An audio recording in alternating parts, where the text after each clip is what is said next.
হামজা চৌধুরীর free কিকে head করার জন্য কিছুটা এগিয়ে গিয়েছিলেন তপু বর্মন। ঠিক যেমনভাবে ম্যাচেও এগিয়ে গিয়েছিল বাংলাদেশ। তবে বলের ফ্লাইট মিস করায় তপুর হোঁচট খেয়ে পড়ে যাবার দশা হয়, ঠিক যেমনভাবে ম্যাচেও বাংলাদেশের হোঁচট খাবার দশা হয়েছিল, কেননা লিডটাকে আমরা প্রোটেক্ট করতে পারিনি বলে।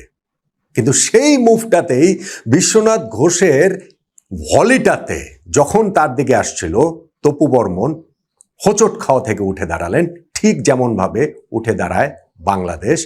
তপুর মাথা ছুঁয়ে বল জড়িয়ে যায় জালে, এরপরে তার সেই বুনো উল্লাস। এটাও যেন ঠিক সেই বাংলাদেশ।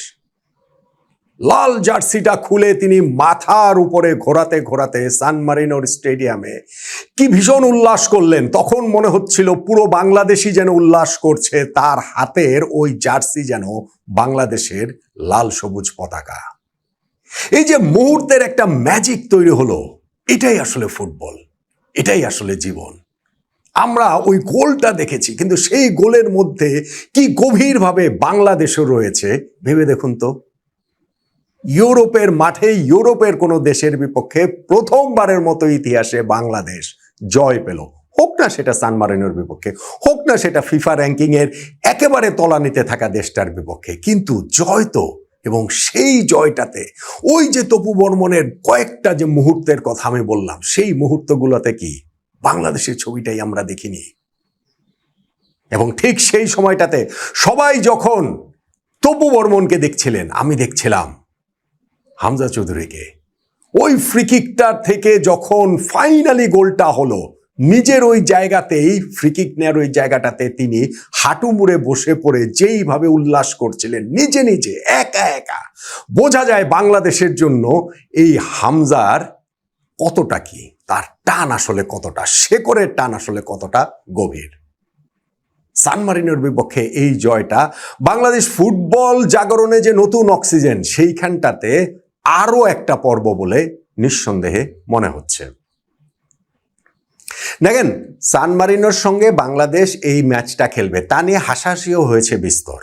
কেননা ইউরোপের একটা দলের বিপক্ষে আমরা খেলবো, ইউরোপের মাটিতে গিয়ে খেলবো, এইটা কি বাংলাদেশ ফুটবল ফেডারেশনের একটা স্টানবাজি কিনা। কেননা যেই দেশের বিপক্ষে আমরা খেলবো সান মারিনো, তারা ফিফার যে 211টা সদস্য দেশ আছে তার মধ্যে র্যাঙ্কিংয়ে 211 নম্বরে রয়েছে। সো তাদের বিপক্ষে আসলে খেলার মানেটা কি। কিন্তু অনভ্যস্ত কন্ডিশনে, অনভ্যস্ত পরিবেশের একটা ব্যাপার তো রয়েছে। বাংলাদেশ তো আর বিশ্ব ফুটবলের পরাশক্তি না রে ভাই। আমরাও ফিফা র্যাঙ্কিং এ 181 নম্বরে রয়েছে, হ্যাঁ, তাও সান মারিনো থেকে 30 ধাপ উপরে। হ্যাঁ, অবশ্যই র্যাঙ্কিং এর উপরে থাকা দলগুলোর সঙ্গে যত বেশি খেলবে উন্নতি তত বেশি হবে। কিন্তু ইউরোপে গিয়ে একটা ম্যাচ ইউরোপিয়ান প্রতিপক্ষের বিপক্ষে খেলছি, সেই ব্যবস্থাটা এই ফিফা ফ্রেন্ডলি উইন্ডোতে আয়োজন করেছে বাংলাদেশ ফুটবল ফেডারেশন। সেই জন্য তাদেরকে ধন্যবাদ দিতে হবে, অবশ্যই সেই ধন্যবাদটা তাদেরকে দিতে হবে। এবং সেই ম্যাচটা যদি আমরা জিততে না পারতাম, তাহলে কিন্তু ওইটা আমাদের জন্য সত্যি সত্যি আরেকটা বিষাদগাথা হয়ে থাকতো। বাংলাদেশ ফুটবলে গত বছর থেকে যেই জাগরণটা শুরু হয়েছে হামজা চৌধুরীদের হাত ধরে, সেইখানটাতে আমরা লাস্ট যে উইন্ডোতে গত মার্চে 2টা ম্যাচ খেলেছি, 2টা ম্যাচে কিন্তু আমরা হেরেছিলাম।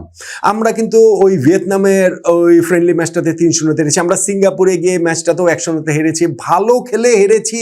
এইটা দিয়ে আসলে আর কতদিন ওই ফুটবলের উৎসাহের জায়গাটা ধরে রাখা যায়। জিততে হবে, জয়ের কোনো বিকল্পের নাই আসলে। এবং সেইখানটা থেকে সান মারিনোর বিপক্ষে এই জয়টা আমার কাছে মনে হয় ভীষণ গুরুত্বপূর্ণ। এবং আরেকটা কারণে গুরুত্বপূর্ণ, বাংলাদেশের নতুন কোচ টমাস ডুলি, তার আন্ডারে প্রথম ম্যাচ বাংলাদেশ খেলে এবং সেই জায়গাটাতে আমরা জয় পেলাম।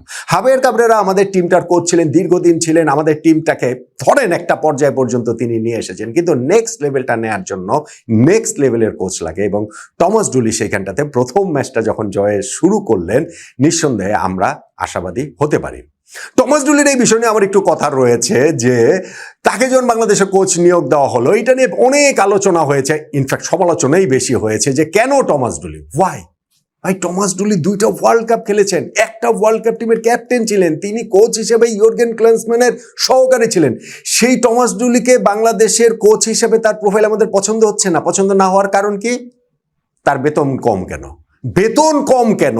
এইটা একটা কোচের যে অযোগ্যতা হতে পারে, আমার কাছে আসলে বিস্ময়কর লেগেছে। ফলে আমি জানি যে বাংলাদেশ কিভাবে পরিচালিত হয়, বাংলাদেশের ওইটাতে ওই যে যেমন ডুলির যে ফার্স্ট তাকে আনভেইল করা হলো বিএসপি এর প্রোগ্রামটাতে, যেইখানটাতে বাংলাদেশ প্রেস স্পোর্টস অ্যাসোসিয়েশনের প্রোগ্রামে ফুটবল ফেডারেশনের প্রেসিডেন্টই তাকে হচ্ছে গিয়ে নিয়ে এসে পরিচয় করিয়ে দিলেন প্রথমবারের মতো বাংলাদেশ, এবং সেই জায়গাটাতে তো টমাস ডুলি ওই বলেছিলেন বাংলাদেশের মানুষের আগ্রহ সম্পর্কে তিনি জ্ঞাত রয়েছেন, বাংলাদেশের যে মিলিয়ন কোচ রয়েছেন সেটাও তিনি জানেন, মানে সবারই যে একটা এটা নিয়ে সে রয়েছে, ফলে এই প্রেশারটা নেওয়ার জন্য তিনি প্রস্তুত। এবং সেইখানটাতে আমার মনে হয় যে প্রথম ম্যাচটা জেতার কারণে প্রেশারটা কিছুটা রিলিজ হয়েছে।